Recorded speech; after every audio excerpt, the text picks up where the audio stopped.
Les infos, parfois, ça fatigue vraiment. Des guerres, de la haine, de la violence, des gens qui se blessent les uns les autres. On a l'impression que ça ne s'arrête jamais. Beaucoup pensent que si on améliore les lois, si tout le monde reçoit une meilleure éducation, alors le monde ira beaucoup mieux et de mieux en mieux. C'est vrai, les lois et l'éducation sont très importantes, mais la Bible montre qu'il y a un problème encore plus profond. Pourquoi est-ce qu'on sait très bien ce qui est juste, mais qu'on continue quand même à être jaloux, orgueilleux, à détester les autres, ou même à faire du mal à ceux qu'on aime le plus? Les disputes dans une famille, les trahisons entre amis, les conflits entre les gens. Très souvent, le vrai problème n'est pas seulement autour de nous. Il est aussi dans notre cœur. La Bible dit « D'où viennent les luttes et d'où viennent les querelles parmi vous? N'est-ce pas de vos passions qui combattent dans vos membres ?» Jacques 4:1.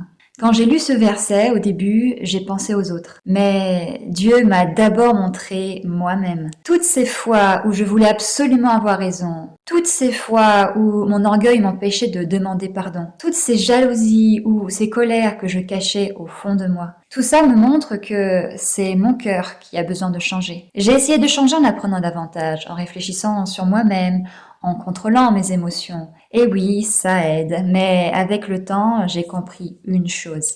Savoir où est le problème n'est pas forcément avoir la force de le changer. Parce que ce dont l'être humain a vraiment besoin n'est pas seulement de meilleures méthodes, il a besoin d'un cœur renouvelé. La Bible dit, si quelqu'un est en Christ, il est une nouvelle créature, les choses anciennes sont passées. Voici toutes choses sont devenues nouvelles dans 2 Corinthiens 5:17. Le changement que Jésus apporte ne consiste pas à faire semblant d'être parfait. Il nous donne une vie nouvelle en lui. Peut-être qu'on ne peut pas changer le monde du jour au lendemain, mais on peut laisser Dieu commencer par changer notre cœur. Alors, la prochaine fois que tu te demandes pourquoi le monde devient-il de plus en plus chaotique? Essaie peut-être de poser cette autre question. Seigneur, qu'est-ce que tu peux changer dans mon cœur? Si cette prière est aussi la tienne, écris simplement Seigneur, commence par mon cœur et partage ce message avec quelqu'un qui a perdu espoir en voyant ce qui se passe dans le monde.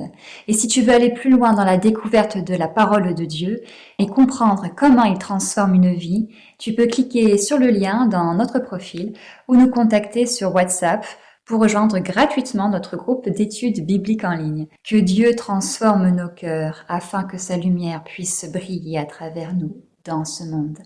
Amen.